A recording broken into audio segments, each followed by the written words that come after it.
Bueno, pues buenas tardes a todos, a todas. Muchísimas gracias en primer lugar, por esta invitación. A Jimena, que ahora con las luces ya no la veo. Para mí es un auténtico honor y un privilegio estar aquí hoy y acompañar a escritores, amigos, además, y sobre todo celebrar la vida y la obra de Ramiro. Esta mesa se titula Homenaje de escritores. Yo creo que quienes hemos conocido a Ramiro y lo hemos querido y leído y admirado, estaremos, creo, siempre con esa necesidad y ese deseo de celebrarlo y homenajearlo.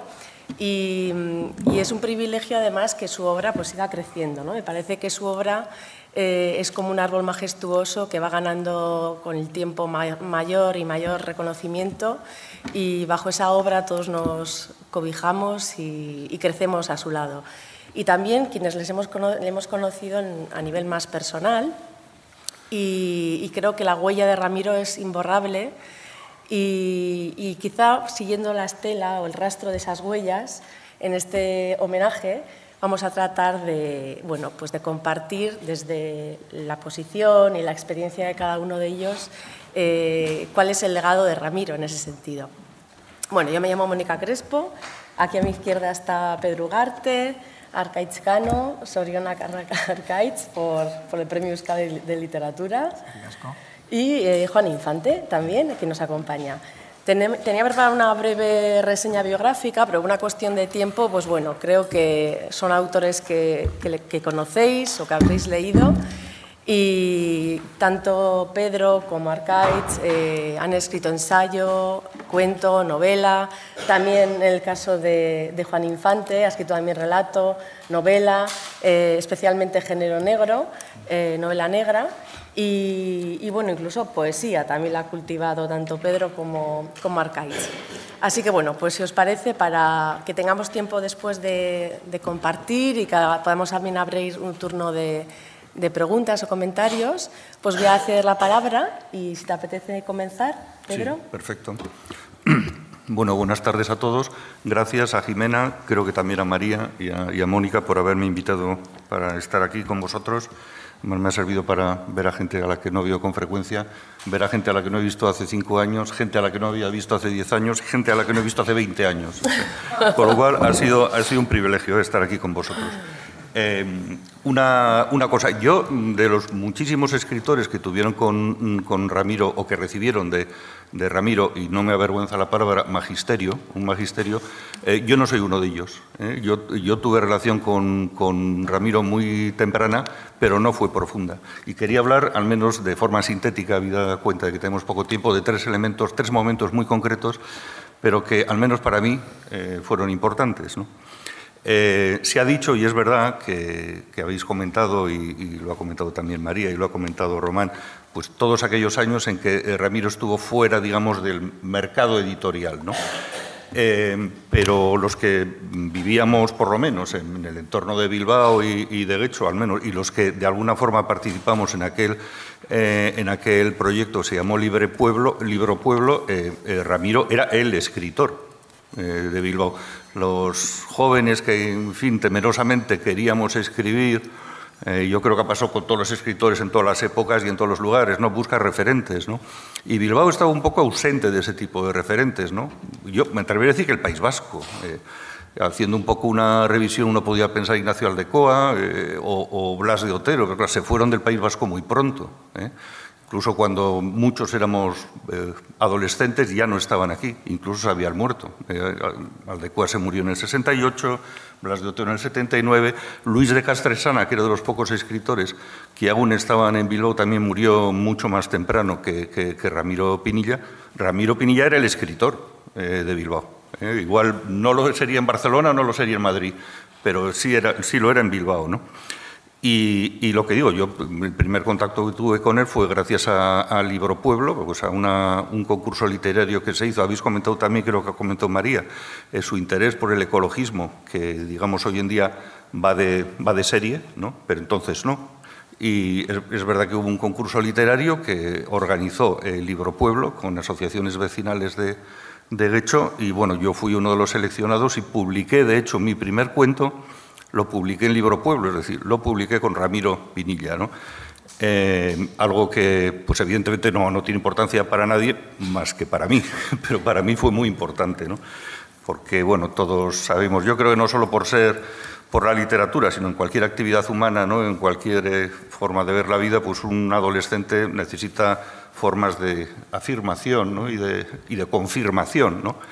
Y en mi caso, digamos, ese primer paso de un camino mejor o peor, pero camino al fin y al cabo, el primer paso me lo ofreció Ramiro Pinilla, en Libro Pueblo, y eso debía comentarlo. La verdad es que fue hace 43 años, yo tenía 17 años, y para mí claro, la experiencia fue fascinante, ¿no? Te llaman para publicar, entonces yo creo que ni siquiera había informática, publicar era algo más canónico, ¿no? Todavía algo que habías escrito tú en letra impresa, ¿no? Y con quien estás es con Ramiro Pinilla, ¿no? Bueno, eso para mí fue muy importante y lo tenía que decir, ¿no? Yo creo muchas veces, hasta en el mundo literario, ¿no? Los que estamos ya, o somos mayores, ¿no? Por cierto, no sé si lo he dicho, hace 43 años, ya para el medio siglo, ¿no? Pasó todo aquello, en fin. Pero iba a decir, nos reímos, no es la palabra, ¿no? Pero vemos con cierta distancia esos concursos locales, esos concursos de organizaciones modestas y de ediciones en lugares modestos, lo vemos con distancia, incluso a veces con un punto de ironía, ¿no? Son muy importantes en el mundo literario, son muy importantes porque a mucha gente joven le lleva a seguir para adelante, ¿no? Yo no sé qué hubiera sido de mí, yo creo que igual hubiera seguido escribiendo, pero para mí aquella experiencia fue fundamental y yo creo que lo debía decir aquí. La segunda, ¿no? La segunda tiene que ver con un cuento que se ha estado comentando esta mañana, ¿no? Euskera es, ¿no? Ha estado hablando del Margarita Garbizu. He de decir que, bueno, yo leí Euskera es hace relativamente poco, cuando se publicó los cuentos en Tusquets, porque es verdad que antes, en los años 70, Ramiro publicó 2 libros de cuentos, pero con muy poca difusión editorial, ¿no? Y desde luego, cuando yo empecé a ser consciente de algo literariamente, eran absolutamente inencontrables, ¿no? Entonces leí Euskera es, pues cuando lo publicó Tusquets, hace años, tampoco tantos años, claro, pero es que yo antes tuve la fortuna antes de leerlo, haberlo escuchado, y se lo oía él mismo en unas jornadas literarias que se hicieron en Bilbao. María se acordará, a principios de los 80, no sé si sería, pero mucha gente, vinieron muchos escritores ya reconocidos y bastante más jóvenes que Ramiro, básicamente de Madrid y de Barcelona, como pasa en este país en el mundo editorial, y además de todos ellos, Ramiro, ¿no? Y Ramiro leyó Euskera es, ¿no? Insisto, yo lo oí muchos años antes de leerlo, y recuerdo también que se me quedó grabado para siempre. Todavía es que le estoy viendo ahora diciendo el agur final del cuento, ¿no? Y la sensación que tuve a la hora de leerlo, que es verdad que fue, como decía por la mañana también en Margarita, un cuento muy emocionante, la sensación que tuve al leerlo fue directamente la que yo había tenido al escucharlo, pues más de 20 años antes, ¿no? También eso lo quería decir. Y la tercera cosa muy sintética, para dejaros paso a vosotros, coincidí también algunos años después con Ramiro por tercera vez en un concurso de cuentos como jurado. Estuvimos de jurado, me acuerdo, era un concurso de cuentos, sinceramente no recuerdo de qué organización o de qué convocatoria, ¿no? Él estaba con su seriedad habitual, ni siquiera estoy seguro de que comentáramos lo que había pasado en Libro Pueblo pues, en torno a 10 años antes, pero recuerdo su honestidad. Claro, esto para los que nos movemos en el mundo literario y tenemos cierta, en fin, trayectoria como jurados, esto de la seriedad en los jurados tampoco va de serie.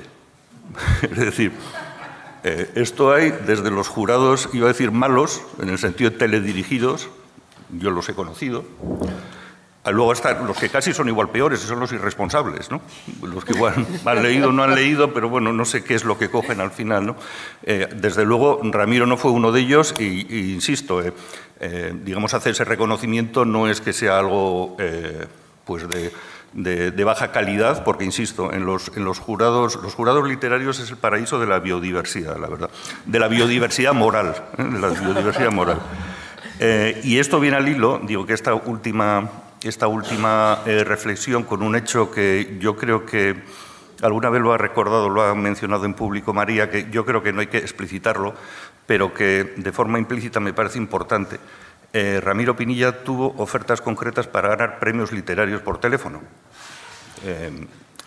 Es un autor que tiene, y especialmente, bueno, ya iba a decir en la última parte de su vida, ¿no? Antes ya con Nadal o con el finalista de Planeta, ya fue un autor, digamos, en el ámbito de los premios, muy reconocido en aquella época, y en la parte final, pues como todos sabéis, Premio Nacional, Premio Euskadi, etcétera.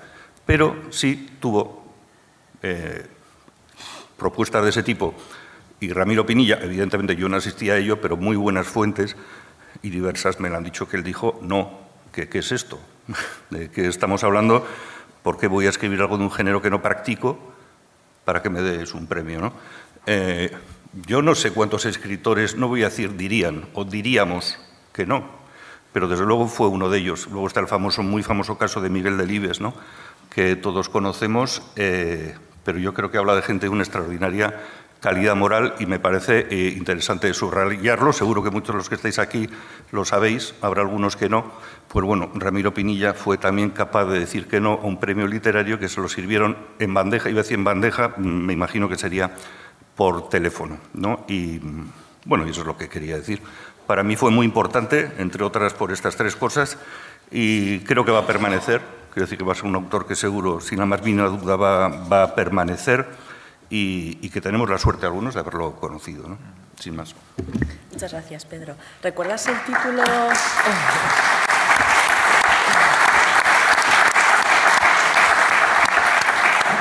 ¿Recuerdas el título de ese volumen del libro Pueblo en el que publicaste? Cuentos contra la suciedad, sí. Estaba Anabel Regalado, que creo que trabaja en la Biblioteca Municipal también de Derecho. Sí. Yo sí estuve con ella luego algunos años después. Sí.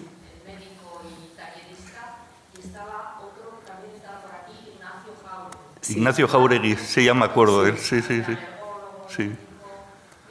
personas que seguramente estarán en torno a este congreso estaban en Cuentos contra la Sociedad, que creo que es el número 6 de ese documento. Que yo creo que es tan elocuente el título que no sé si hace falta decir algo más, ¿no? Entonces, que realmente, bueno, esa colección de Libro Pueblo creo que como para ti fue muy importante para muchas personas. Sí, sin duda. Luego podremos comentar más detalles. Muchísimas gracias. Pues si te apetece continuar, Juan. Sí. Gracias. Sí, muy bien. Buenas tardes y muchas gracias por haber venido. Y quería especialmente a María Bengoa, a Jimena Larroque y también a Mónica por la presentación, agradecerles su apoyo y su ayuda. Yo conocí a Ramiro a mediados de los años 70. Bueno, lo conocí no directamente en el ámbito literario, aunque seguía su obra, sino en el ámbito más social, más político. Eran los años convulsos de cambio de régimen, de fin de la dictadura. Y Ramiro siempre fue un hombre comprometido. Fue un hombre comprometido que además ejerció su lucha antifranquista, como tantos en muchos lugares de España, en el Partido Comunista. Y a él era muy normal verle en mítines, cuando empezaron los mítines en los años 75, más que el 75, 76, 77, en protestas en las calles, en manifestaciones y demás. Y ese aspecto de Ramiro a mí siempre se me quedó, porque luego le traté mucho a raíz de eso, y era bueno, pues una especie como de... yo era era muy joven y me pareció, no sé, como una referencia importante el verle comúnmente en los lugares donde el activismo político entonces era muy frecuente y era muy fuerte, ¿no? Yo conocía bien la obra de Ramiro, había sido un lector muy apasionado además, y viví no dentro de ello, pero sí paralelamente el nacimiento de la editorial de Libro Pueblo con también Rafa Bilbao, JJ Rafa Bilbao y Ramiro. La verdad es que yo lo entendí como una forma de protesta también, es decir, cuando nace ya la democracia estaba incipiente en España, se había acabado con el régimen anterior, pero esto era una forma de protesta pues posiblemente motivado por desengaños de Ramiro con editoriales, por cuestiones que había tenido, pero contra una industria, que era la industria literaria, y él, de una manera muy romántica, con J. Rafa, eran los escritores, los editores, pero también los vendedores, es decir, cubrían todo el abanico, y los distribuidores, porque ellos iban distribuyendo los libros también, cubrían todo el abanico que puede haber en el mundo editorial. Esto, que puede parecer un disparate, tenía su valor, tenía un valor eso de protesta, de estar en la calle, de que la gente se viera y demás. Y yo recuerdo perfectamente con esas mesitas como de cervecera, pequeñitas de madera, con esto, como estaban en el Arenal y en otros sitios, pues JJ, Rafa Bilbao y Ramiro Pinilla. Yo, cuando empecé a preparar unas notas para hoy, estuve mirando en la biblioteca, creía que tenía más, pero conservo el número 1 y el número 4. El número 1 era Proceso y anatemización de una bruja en un ensayo general, editada en 1977. Era una obra de teatro que la hace Ramiro y la hace Rafa Bilbao, y además, curiosamente, porque empieza a leerlo, yo no me acordaba, que es representada por Aquelarre, dirigida por Luis Iturri, en un festival de teatro en Sitges, que entonces tenía mucho nivel, y fue la primera obra teatral y el número 1, que está recogido el número 1 del libro Pueblo. Un libro que cualquier edición, con la peor edición que pueda haber ahora, no tiene nada que ver. Era hilo bala, que se cosía con unas tapas que se caían por todos los lados, unas hojas que eran imposibles tenerlas ordenadas, y eso eran los libros, pero tenían la verdad bastante interés, ¿no? Y luego el número 4 era de Rafa Bilbao, que era Clementina, Bragamonte, Alcahueta y Mártir, que estaba escrita en 1978 con el mismo formato. Y en este viene el precio, que era 65 pesetas. Costaba, que ahora serían 0,40 céntimos de euro, pero bueno, hay que actualizarlo. Pero en todo caso era muy barato, y no era realmente, ninguno de los dos pensaban que vendiendo esos libros pues tenía sentido económico de cualquier tipo, es decir, no se cubrían ni los gastos probablemente que tenía. Claro, esta aventura terminó en estos términos. Luego se siguió editando durante años, el que comentas tuyo, Pedro, luego el de Verdes Valles, Colinas Rojas, posteriormente ya con otro formato, pero lo que es esta idea de abordar la edición, la distribución y la venta y la escritura al mismo tiempo acabó, ¿no? Yo, una de las cosas que me gustaría comentar es la faceta de Ramiro como escritor de novelas policíacas que nacen fundamentalmente o se publican en la última etapa de Ramiro. Yo incorporaría ahí directamente la de Solo un muerto más, El cementerio vacío y Cadáveres de la playa, y también la última que se ha editado en el 2000, El hombre de la guerra, en el 2023, que yo creo que, aunque está escrita en torno a 1972, se puede incorporar como una novela de género negro también. Estas 4 novelas, las 3 primeras editadas a partir del 2009, es decir, en la última etapa ya de Ramiro, son unas novelas. La verdad es que a mí, que son unas buenas novelas, primero, es decir, porque muchas veces la novela policíaca en grandes escritores parece que es un divertimento que hace al final o que hace de vez en cuando y más. No, son unas grandes novelas, son muy originales, tienen buenos protagonistas y son aventuras que transcurren en su ámbito propio, que es el ámbito de Guecho, la playa de Arreguna y demás. Y incorpora. A mí me sorprendió mucho. Normalmente en la novela negra el protagonista principal o es un policía o es un detective. En Estados Unidos es más el detective, en Europa es más el policía, o bien puede ser un abogado, pocas veces, algunas veces un juez, una forense, está de moda muchas veces, o un forense, el que sea el protagonista. Pero lo que nadie ha tenido como protagonista de las novelas es un librero. Y Ramiro lo incorpora un librero, además un librero con una fuerza muy importante, y en el cual el librero ejerce de detective, porque sí hay libreros protagonistas. Últimamente hay 2 inglesas que han escrito Muerte de la librera, y eso, 2 novelas, pero son más ellas las víctimas, que son los protagonistas de la novela a efectos de detectivos. Entonces, claramente, Sancho Bordaberry, que es el librero, lo convierte en Samuel Esparta, en la novela que realmente es un homenaje a Sam Spade, ¿os acordáis? El detective de Dashiell Hammett.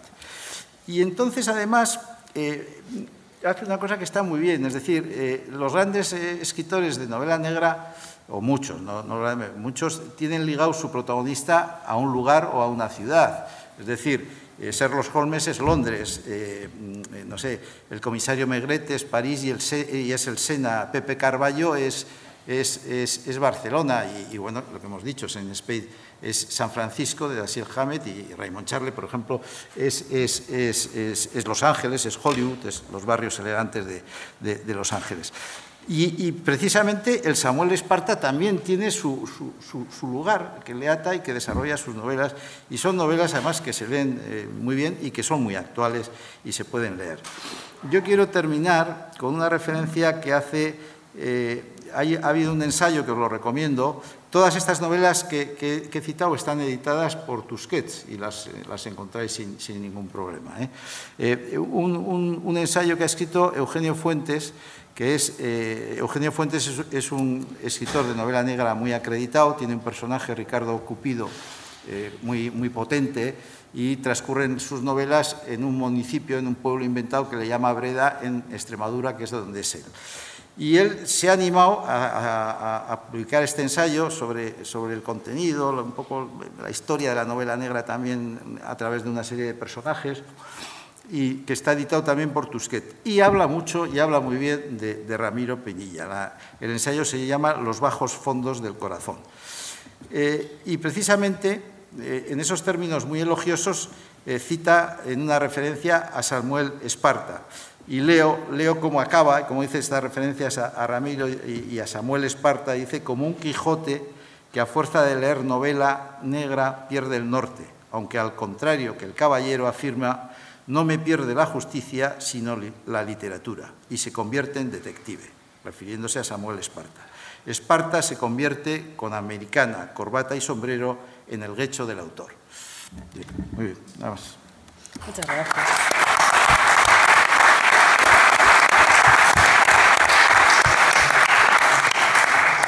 Bueno, pues como vamos con puntualidad británica, pues vamos o'clock. Cuando quieras, Arkaitz. Es que ricasco, Mónica, y gracias también a María y a Jimena por haber organizado este encuentro. Bueno, yo me he releído estas últimas semanas los cuentos, precisamente, y alguna de las novelas negras, y empecé a hacer una lista de todo lo que me gustaba de Ramiro Pinilla, pero cuando llegué al folio 4 ya me di cuenta de que no entraba en 10 minutos. Y además, casi todo ya se ha dicho.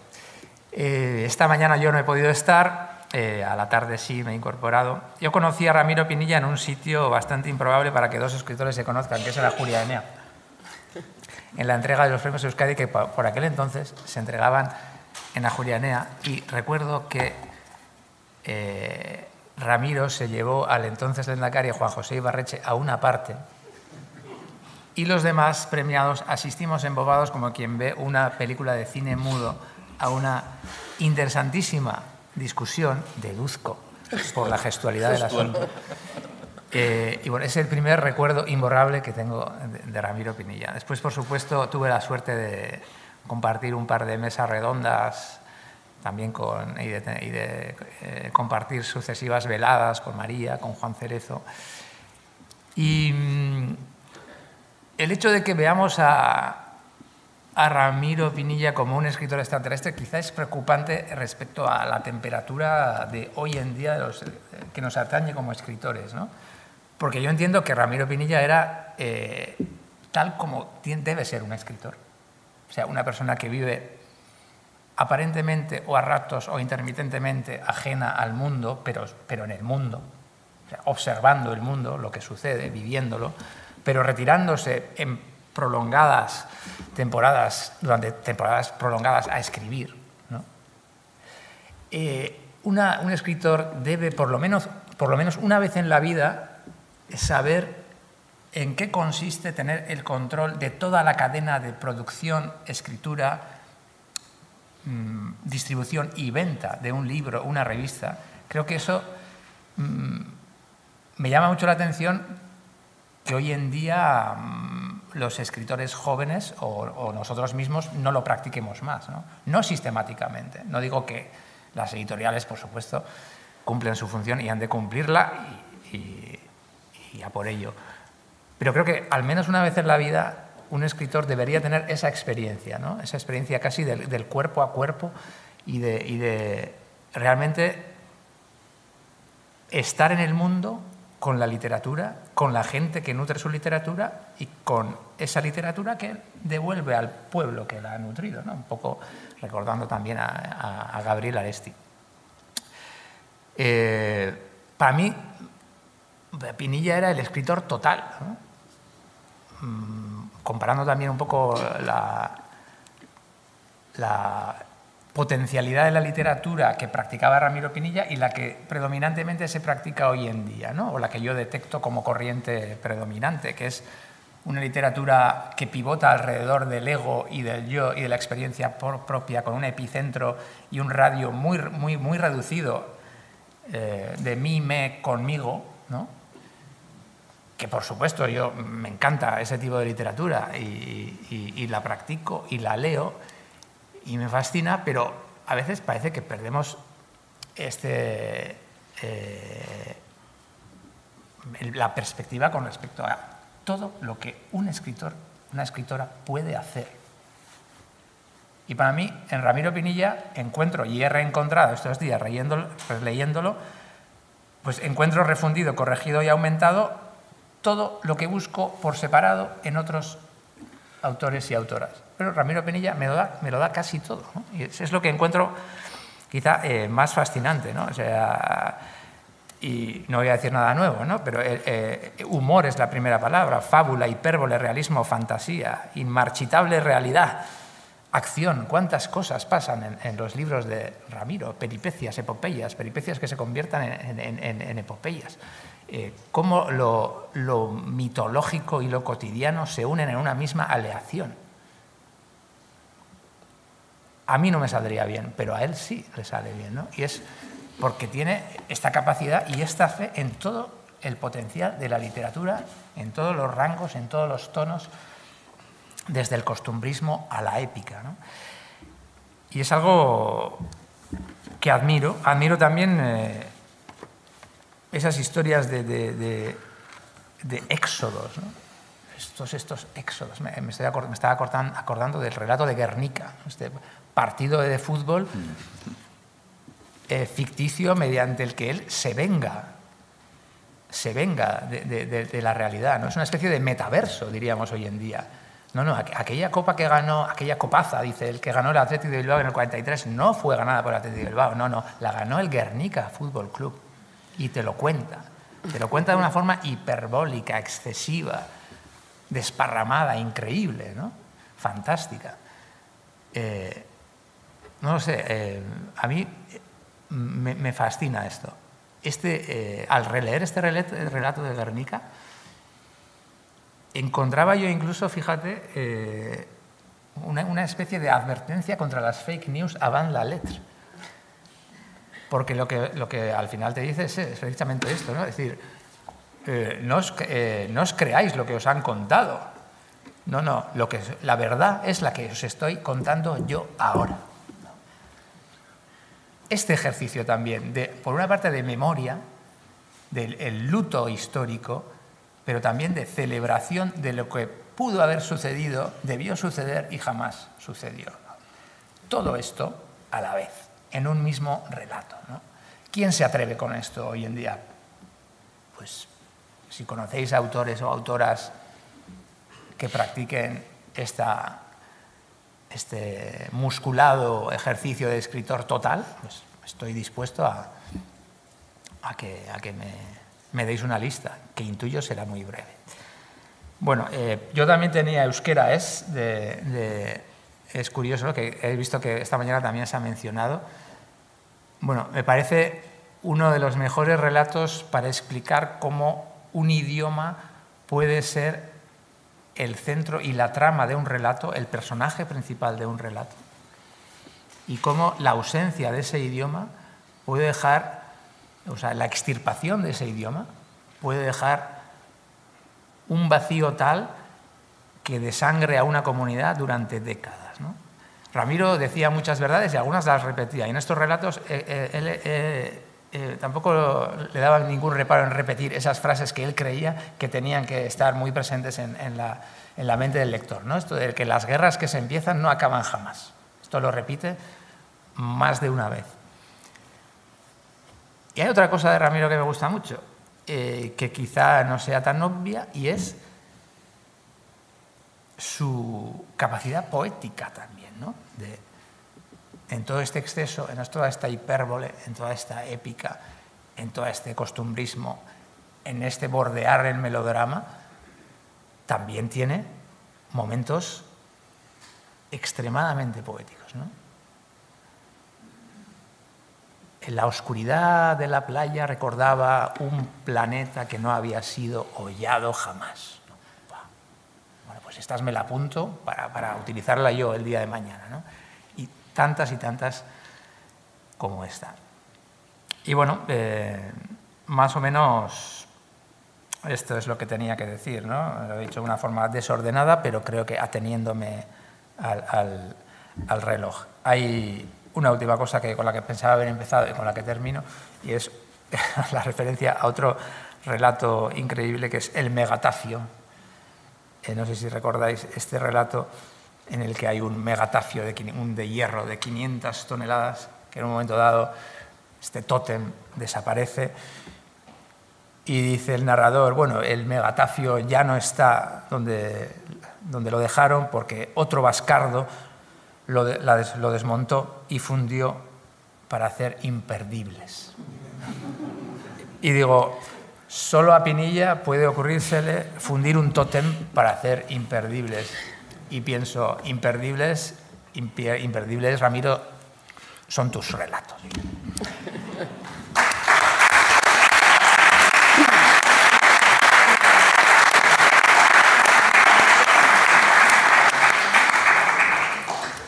Qué ricasco, Arkaitz.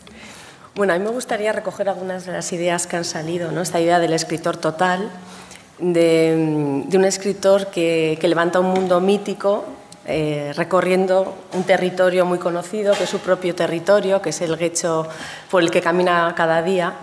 Yo no sé si el hecho de pasear tanto y caminar tanto y observar tanto le permitía precisamente no perder ese arraigo con lo local, con el Guecho real, y a la vez esa capacidad de imaginar y de construir otro Guecho, que es otro mundo que de alguna manera dialoga, ¿no?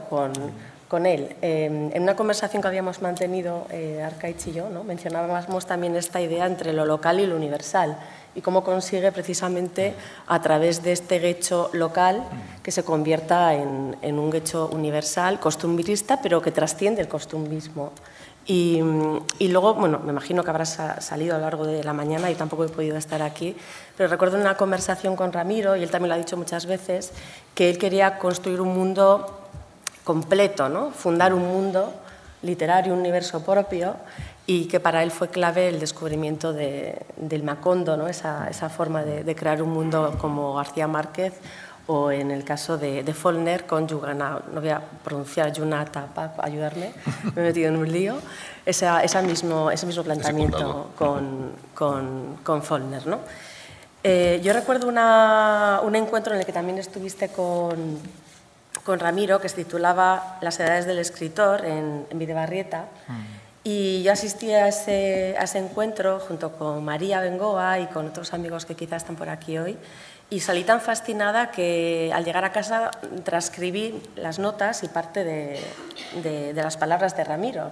Y tengo este texto, desde entonces me acompaña y lo llevo en el libro de Ramiro. Si me permitís, quería leer un fragmento muy breve que dice Ramiro.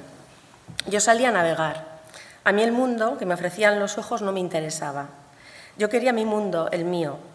Entre una novela mala y otra que escribí 2 años más tarde y con la que gané el premio Nadal, ¿qué ocurrió entre una y otra para cambiar mi forma de escribir? Que encontré a Follner. Follner me descubrió un mundo literario de pasiones difícil, pero que si te esforzabas y seguías leyendo merecía la pena. Que había misterio. Me descubrió el mundo de la narración. Había misterio. ¿Y en qué consiste el misterio? pues consiste en no contar todo. Y claro, en no contar todo y sin embargo levantó una obra monumental con una tensión narrativa que ¿cómo se puede manejar eso, no? También os quería un poco trasladar la pregunta y si queréis también añadir algún elemento nuevo. Por comentar algo, estoy de acuerdo además con una cosa que ha dicho Arkaitz, pero yo creo que compartimos mucho, de que, bueno, que las guerras que empiezan no se acaban nunca, es una constante en su obra y es algo muy importante, ¿no? El regreso siempre a la memoria, pero la memoria que puede ser al final sirve también para proyectarse en el presente, que pasa también con lo que has comentado tú, que digamos, centrarse o el profundizar en un mundo local al final te sirve para hablar de cosas universales, ¿no? Yo creo que muchos escritores tienen ya claro eso, ¿no? Pero quien no lo tenga tiene todavía un trecho muy grande para recorrer, ¿no?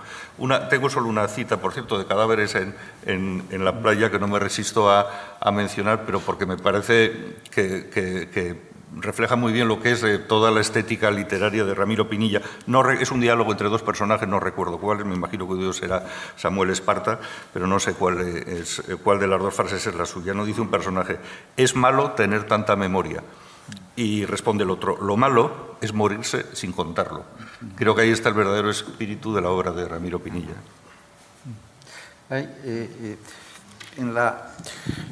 En el mundo ese que comentabais referente que crea Ramiro, es verdad que son mundos que en el caso de García Márquez con Macón está muy claro, pero incluso en Faulkner también, en el mapa espléndido que nos han enseñado esta mañana o esta tarde, no me acuerdo, donde ya se quitan los elementos geográficos y van las novelas de Faulkner, ¿no?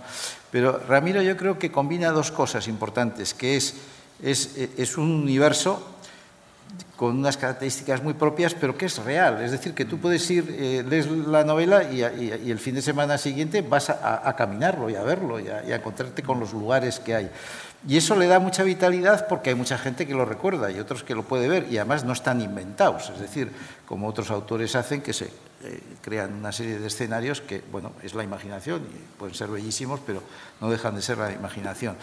Y Ramiro es curioso porque yo creo que a muchos que conocemos bien Guecho o que hemos vivido allí o que vivimos allí, muchas veces no somos conscientes de, no sé, Juan Cerezo lo decía cuando vino la primera vez a Guecho, dice, pero joder, y yo es que me quedé admirado porque, claro, pues tienes esos acantilados, esas zonas, los palacetes o las casas señoriales muy elegantes, los caseríos, la zona rural y la zona urbana, es decir, toda esa mezcla realmente es difícil de encontrar y muchas veces no la apreciamos. Y Ramiro se dio cuenta enseguida y lo cuenta muy bien, además, es decir, te hace participar un poco incluso de ver más belleza de la que tú estás acostumbrado a ver en esas zonas, ¿no? Bueno, si queréis podemos abrir un turno de preguntas, seguiremos charlando 2 minutos más, pero si a alguien le apetece preguntar algo o hacer algún comentario, pues creo que hay alguien con micrófono que se lo puede acercar.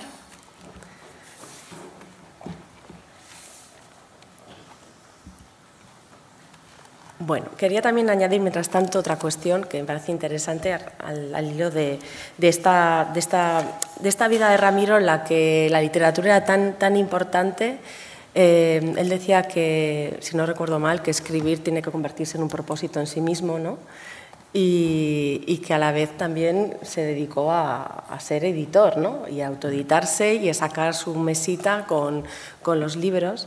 Y también defendía que para escribir hay que tener otra profesión. Es decir, no la idea del escritor profesional que vive de su escritura, ¿no? Creo que también podemos destacar el coraje, ¿no? Que creo que es una palabra que repetía muchas veces, ¿no? El coraje que hay que tener para escribir, la idea de la libertad, que también yo creo que está presente en toda su obra, y también el deseo de vivir en paz y en ese retiro y en esa forma de encontrarse con su obra y que nadie le interrumpiera, ¿no? Como decía María, hábilmente sabía cómo quitarse de encima a aquellas personas que le visitaban. No sé si queréis añadir alguna cuestión más acerca de No, al hilo de que tú comentabas, había otra palabra, dicho Juan Cerezo antes, me he quedado con esa referencia con relación a la tercera anécdota que yo iba a comentar, que era la de insobornable, ¿no? Sí. En términos literarios, también será en otros, ¿no? Sin duda, pero en términos literarios, el ser insobornable, sobre todo con relación a ti mismo, ¿no? A lo que quieres hacer, al compromiso que tienes con lo que escribes, ¿no? Tu compromiso con la verdad, con la propia historia, ¿no? Y yo creo que en ese sentido él sí fue un ejemplo, ¿no? Sí fue un ejemplo. Sí, de entereza y de honestidad consigo mismo. Y yo creo que era enormemente generoso porque dar también espacio para que publicaran personas que estaban todavía empezando, ¿no? Y además también se dedicó a la literatura infantil y juvenil, que también parece que es un género menor, pero que también tiene un valor inmenso. Así que bueno, que yo era por subrayar un poco esta idea también del escritor total y de la enorme obra que nos ha dejado, y también de su genialidad y de su humor. Y ya, si me permitís, voy a contar una anécdota personal. Yo le conocí antes de leerle. Le fui a hacer una entrevista a su casa y, como comentaba antes Jimena, pues la entrevistada fui yo. Entonces fui 2 o 3 veces más y no conseguí una entrevista, pero sí su amistad. Y me parece que es de las cosas más valiosas que me ha pasado en la vida. Así que, bueno, no sé si hay alguien más que quiere preguntar o alguna intervención. Sí. Ahí, sí. Sí. Ahí está, sí. Sí, para... No, quería hacer un comentario al hilo del comentario de Pedro. Gracias, Pedro, por haberte acordado de que yo también estaba en ese volumen de los cuentos contra la sociedad. Sí. Cerrando un poquito ese círculo de ese concurso que organizó Ramiro Pinilla con Libro Pueblo, pues creo que es importante también nombrar en este congreso el concurso que Getxo Cultura organiza ya desde hace 8 años y que lleva el nombre de Ramiro Pinilla, el concurso de novela corta, que ya tras la 7ª edición, hoy precisamente se ha enviado a prensa la nota para la convocatoria octava ya, de la 8ª edición del concurso. Y para mí lo más importante de ese concurso que organiza Getxo Cultura no es precisamente que lo organiza Getxo Cultura, sino que detrás de Getxo Cultura hay un grupo de personas, entre las que están los hijos de Ramiro Pinilla, y un buen grupo de personas admiradoras y increíblemente admiradoras de Ramiro Pinilla, pero que sobre todo ponen muchísimo trabajo y muchísimo cariño, que es el Grupo Pinillesca, para que este concurso se pueda llevar a cabo. Y creo que todo eso, el hecho de organizar ese concurso y el hecho de que detrás haya una gente que lo hace por cariño y por admiración, es muy pinillesco. No era más que ese comentario. Gracias, Anabel.